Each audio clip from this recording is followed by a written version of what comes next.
Okay, so we've talked about the Sanhedrin and the synagogue, two institutions. One's a court, one's like a church kind of thing, some ways. Now, a couple names just as far as Jewish background. One is Josephus. Josephus goes from about 37 AD to about 100 AD. So Josephus is living when Paul's doing his missionary journeys, when the Gospels are being written, and then John, the Apocalypse written, about 795, 97 AD. So the Apocalypse of John being written, John and Josephus dying about the same time, around 100 AD. And Josephus was a Jewish historian. Now, he kind of wrote with the Romans and things like that. He was kind of, anyways, so there's some compromise there and things like that. But Josephus was a Jewish historian, and he's using Greek historiographic methodologies, but he's writing a history of what's going on in that period. So it's very interesting to read the stories from Josephus, a Jewish historian from that time period when the Gospels are being written, when the epistles of Paul are being written, and Christianity is beginning to launch out. The writer Josephus, okay, very famous guy. The wars, Josephus' Antiquities of the Jews and wars, things like that. Philo is another one. Philo is from about 20 BC to about 50 AD. So Philo is probably 15, 16 years old when Jesus is born. He actually lives, Jesus died prematurely, obviously, probably in his early 30s. Philo will live 20 years beyond when Jesus, he'll live through Acts of the Apostles and on into the missionary journey to the Apostle Paul, die at 50 AD, into some of that. He's an Alexandrian Jew. Now, an Alexandrian Jew, is he going to be very much into Greek culture? He's going to be very much assimilated into Greek culture and Greek ways of thinking. But he's going to be from exactly the time of when Jesus lived. This guy named Philo, he will mess around with Greek philosophy and the mixing of Greek philosophy and Judaism.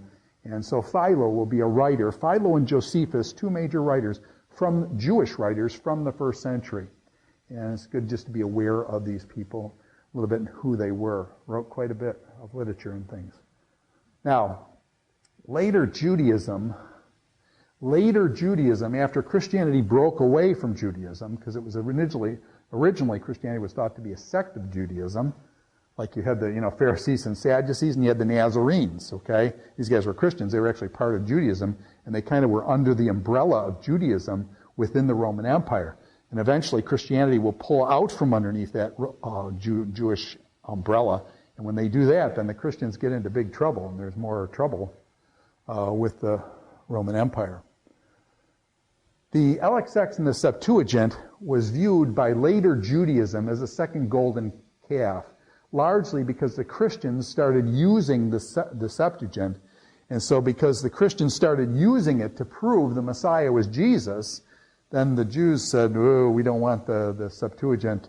And so basically it was a product of Hellenism, and the Christians took over the Septuagint. And so the Jews basically rejected the Septuagint at that point. Although some of the greatest Septuagint scholars in the world today are Jewish folk, Manuel Tove and some others. So, but there was a shift. I guess what I'm saying is, early on, the Septuagint was very helpful for spreading the gospel, but also it was very helpful even for the Jewish people and things. But then after the Christians adapted it, there was a shift in thought away from the Septuagint, and they despised it because of what the Christians had done there. So, okay, well, that ends our discussion of the literature and the sects and various backgrounds of Judaism and Jewish culture that the New Testament's going to be seated in. What I'd like to do next, and we'll take a break at this point, is discuss the Bible as the Word of God and go through the process of inspiration, the process of canonization, which books were accepted, and then how those books were transmitted, how they were copied and copied and copied. And then talk a little bit about translations and how they come from Greek. The New Testament comes from Greek into English. So inspiration, canonization, then scribal transmission and copying down to translations and our modern translations. I'd like to cover that next, okay? So thank you for your attention. Bye.